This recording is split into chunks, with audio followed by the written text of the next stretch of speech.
Assalamualaikum warahmatullahi wabarakatuh. Selamat pagi anak-anak ibu sekalian. Pagi hari ini kita memulai pelaksanaan MPLS di SMA Negeri 1 Besitang tahun ajaran 2021-2022. Perkenalkan, nama saya adalah Lailan Hairiah SPD. Di SMA Negeri 1 Besitang ini saya menjabat sebagai Wakil Kepala Sekolah bidang kurikulum. Sekaligus saya juga mengampu pelajaran bahasa Indonesia. Nah, untuk hari ini pada kegiatan MPLS kita, saya memberikan materi tentang pengenalan kurikulum 2013. Baiklah, sebelum kita memulai materi kita pada pagi hari ini, marilah kita berdoa terlebih dahulu. Doa dimulai. Doa selesai. Baiklah, anak-anak ibu sekalian, kurikulum merupakan suatu rencana yang memberikan pedoman ataupun pegangan dalam proses belajar mengajar. Karena penerapan kurikulum 2013 ditekankan pada pendidikan karakter dan kompetensi. Jadi, di dalam kurikulum 2013 pendekatannya adalah melalui pendidikan karakter. Untuk itu, di dalam kurikulum 2013 ini diharapkan siswa di dalam proses pembelajaran melalui pendekatan saintifik, yaitu dengan 5M, yaitu mengamati, kemudian menanya, kemudian mencari informasi, selanjutnya adalah mengolah informasi, dan yang M terakhir adalah mengkomunikasikan. Jadi di dalam proses pembelajaran, siswa dituntut mampu menerapkan 5M tersebut. Adapun alokasi waktu yang ada di dalam kurikulum 2013 itu khusus kelas 10 berjumlah 42 jam pelajaran yang terdiri dari yang pertama adalah pendidikan agama Islam ada 3 jam, kemudian PKN 2 jam pelajaran, bahasa Indonesia 4 jam, matematika 4 jam, sejarah Indonesia 2 jam, bahasa Inggris 2 jam.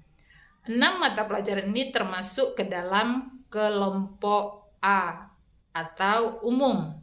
Selanjutnya, seni budaya 2 jam pelajaran, penjas 3 jam pelajaran, dan PKWU 2 jam pelajaran, tergolong ke dalam kelompok B. Selanjutnya adalah kelompok C yang disebut dengan lintas minat ataupun peminatan. Untuk jurusan IPA atau peminatan IPA ada 4 mapel. Yang pertama adalah biologi 3 jam pelajaran, kemudian fisika 3 jam pelajaran, selanjutnya adalah kimia 3 jam pelajaran, dan fisika juga 3 jam pelajaran. Selanjutnya untuk peminatan IPS ataupun jurusan IPS, yaitu pelajaran sejarah 3 jam, geografi 3 jam, ekonomi 3 jam, dan sosiologi 3 jam. Itu tergolong ke dalam peminatan. Untuk di SMA Negeri 1 Besitang, kita hanya menggunakan 2 jurusan, yaitu IPA dan IPS, yang masing-masing lintas minatnya adalah sastra Inggris untuk IPA dan IPS, selanjutnya biologi untuk di IPS, dan ekonomi untuk di jurusan IPA. Berikutnya adalah di dalam kurikulum 2013 ada yang termasuk ke dalam kegiatan intrakurikuler, yaitu kegiatan pramuka. Nah, kurikulum 2013 menekankan bahwasanya pramuka adalah bentuk kegiatan intra yang wajib diikuti oleh seluruh siswa.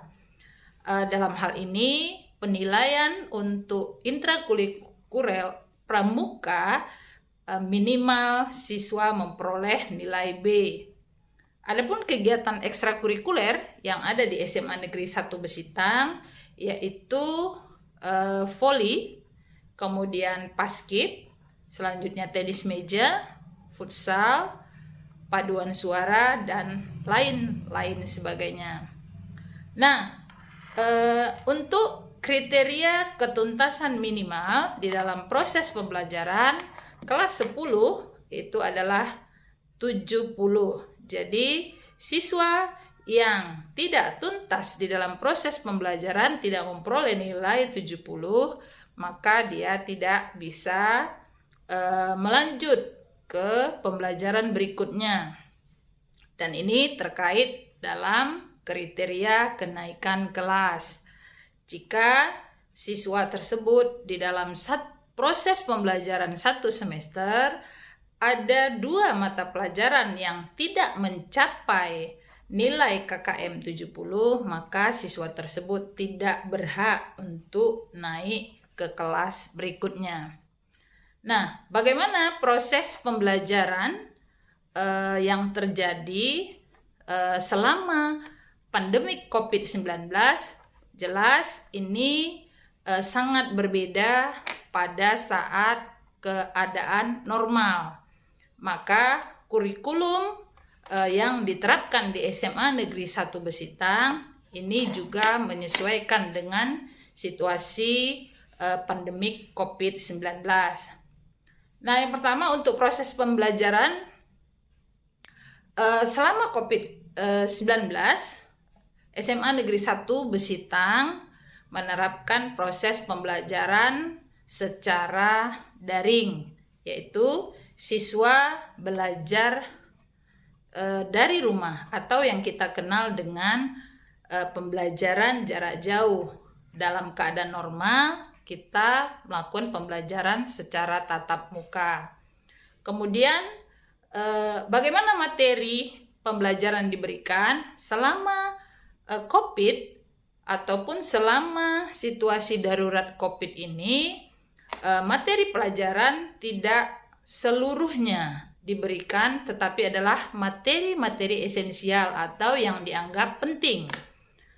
Selanjutnya, durasi waktu pada saat normal itu 45 menit dalam 1 jam pelajaran. Nah, karena situasi pandemik, maka proses pembelajaran per jamnya itu hanya 30 menit. Dan guru melakukan proses pembelajarannya secara daring.